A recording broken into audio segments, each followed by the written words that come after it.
ఏపీకి కేంద్ర ప్రభుత్వం షాక్ ఇచ్చింది. కడప స్టీల్ ప్లాంట్ కు సంబంధించి కేంద్ర ప్రభుత్వం సంచలన ప్రకటన చేసింది. కడప స్టీల్ ప్లాంట్ గురించి లోక్సభ ప్రశ్నోత్తరాల సమయంలో జనసేన ఎంపీ వల్లభనేని బాలశౌరి ప్రశ్న లేవనెత్తారు. విభజన చట్టం ప్రకారం కడప స్టీల్ ప్లాంట్ హామీ ఉందని, కేంద్రం ఈ విషయంపై ఏం చేస్తుందని ఎంపీ ప్రశ్నించారు. దీనిపై కేంద్ర ఉక్కు శాఖ మంత్రి హెచ్డి కుమారస్వామి సమాధానమిచ్చారు. ప్రస్తుతం ఈ అంశం తమ ముందు లేదని కేంద్ర మంత్రి వెల్లడించారు. At Kadapa, even after 10 years, nothing has happened. Whether ministry is going to take up this issue because it is a act promise according to AP reorganization promise. So now I requesting the minister whether he is going to consider that or not. Honorable Speaker, at present, that issue is not in front of us, Ministry at this stage. If that issue comes, actually, we will try to consider it. Central government has supposed. Kadapa steel plant కు సంబంధించి కేంద్ర ప్రభుత్వం సంచలన ప్రకటన చేసింది. దీనికి సంబంధించి మరిన్ని డీటెయిల్స్ మా ప్రతినిధి సుదర్శన్ ఫోన్ లైన్ లో అందిస్తారు. సుదర్శన్, ఆంధ్రప్రదేశ్ విభజన జరిగి 10 ఏళ్లు పూర్తవుతున్నా కూడా ఇప్పటికీ అనేక విభజన హామీలు పెండింగ్ లోనే ఉన్నాయి. అందులో ముఖ్యంగా చెప్పుకోవాల్సింది రాయలసీమ నిరుద్యోగ యువతకు జీవనాడి అయినటువంటి కడప స్టీల్ ప్లాంట్. అప్పుడు విభజన సమయంలో వెనుకబడినటువంటి రాయలసీమకు ఒక స్టీల్ ప్లాంట్ ను కేంద్ర ప్రభుత్వ ఆధ్వర్యంలోనే నిర్మించి ఇవ్వాలన్నది విభజన హామీల్లో భాగం. తద్వారా ఇక్కడ ఉన్నటువంటి యువతకు ఉద్యోగ అవకాశాలు వస్తాయని చెప్పారు.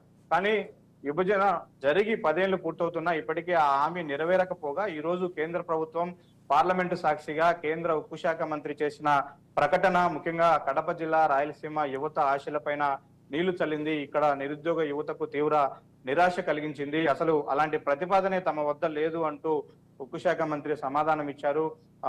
జనసేన ఎంపీ అడిగినటువంటి ప్రశ్నకు సంబంధించి విభజన హామీల్లో కడపలో స్టీల్ ప్లాంట్ పెడతామని చెప్పి హామీ ఇచ్చారు. అది ఏమైంది, ఆ ప్రక్రియ ఎంతవరకు వచ్చిందని ఆయన పార్లమెంట్ లో ప్రశ్నించిన సందర్భంలో కేంద్ర ఉక్కు శాఖ మంత్రి ఇచ్చినటువంటి సమాధానం అలాంటి ప్రతిపాదనే మా దగ్గర లేదు, అదేమన్నా కొత్త ప్రతిపాదన చేస్తే దాన్ని పరిశీలిస్తామంటూ ఆయన చెప్పదాన్ని బట్టి చూస్తే ఇప్పటికే విభజన హామీలన్నింటినీ కేంద్ర ప్రభుత్వం బుట్టదాఖలు చేసింది. చాలా వరకు వాటిలో సగానికి సగం కూడా నెరవేర్చని పరిస్థితి 10 ఏళ్లు పూర్తవుతున్నా కూడా.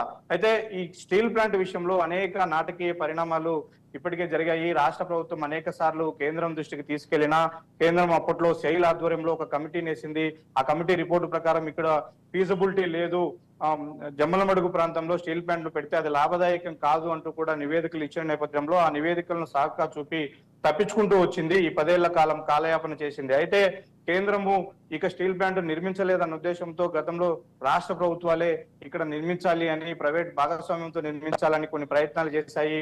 ఇప్పటికీ 3 ముఖ్యమంత్రులు 3 సార్లు 3 ప్రాంతాల్లో స్టీల్ ప్లాంట్ కు సంబంధించి కడప జిల్లాలోని జమ్మలమడుగు నియోజకవర్గంలో శంకుస్థాపనలు చేశారు. అయితే ఇప్పటికీ అది అతిగతి లేదు. గత వైసీపీ ప్రభుత్వంలో సజ్జన్ జిందాల్ ఆధ్వర్యంలో జిందాల్ స్టీల్ ప్లాంట్ నిర్మించడం కోసం ప్రభుత్వ ప్రైవేట్ భాగస్వామ్యంతో కూడా శంకుస్థాపన చేశారు. అయితే ప్రభుత్వం మారడం, ఆయన తర్వాత కేసుల్లో ఇరుక్కోవడం, ఇప్పుడు అది కూడా అతిగతి లేదు. ఇప్పుడు స్టీల్ ప్లాంట్ కు సంబంధించి అక్కడ ఎలాంటి నిర్మాణాలు జరగట్లేదు. ఒకటి, కేంద్రమే నిర్మించి ఇస్తామన్న విభజన హామీల్లో భాగమైన స్టీల్ ప్లాంట్ హామీ పూర్తిగా ఎత్తిపోయింది. ప్రైవేట్ భాగస్వామ్యంతో నిర్మిస్తారు, అలాగైనా కొంత ఉద్యోగాలు వస్తాయని ఆశపడితే ఇప్పుడు అది కూడా ముందడుగు వేయని పరిస్థితి. ఇప్పుడు దీనిపైన కూటమి ప్రభుత్వంలో భాగస్వామ్యం అయినటువంటి టీడీపీ జనసేన రాష్ట్ర ప్రజలకు ఏం సమాధానం ఇస్తారు, విభజన హామీలను రాబట్టడంలో వాళ్ళు ఎంతవరకు సఫలమయ్యారనే విషయాలపైన వాళ్ళు ఖచ్చితంగా ప్రజలకు సమాధానం చెప్పాల్సిన అవసరం కనిపిస్తూ ఉంది.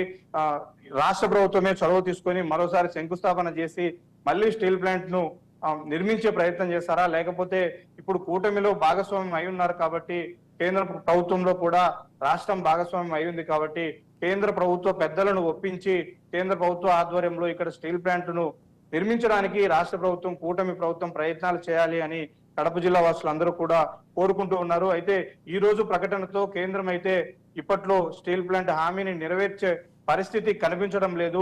చూడాలి, రాయలసీమలో స్టీల్ ప్లాంట్ నిర్మాణం అనేది ఒక కలగానే మిగిలిపోతుందా, లేకపోతే ఇప్పుడున్నటువంటి ప్రభుత్వమైనా గట్టి చర్యలు తీసుకొని కేంద్ర ప్రభుత్వంతో సంప్రదింపులు చేసి దీన్ని ఆచరణలోకి తీసుకొస్తారా అనేది భవిష్యత్తులో చూడాల్సి ఉంది. Right, thank you. try to consider it. Central government is supposed to set up a steel plant at Kadapa. Even after 10 years, nothing has happened. Whether ministry is going to take up this issue because it is a act promise according to AP reorganization promise. So now I requesting the minister whether he is going to consider that or not. Honorable Speaker, at present, that issue is not in front of us, Ministry at this if that issue comes, actually, we will try to consider it. Central government is supposed to set up a steel plant at Kadapa. Even after 10 years.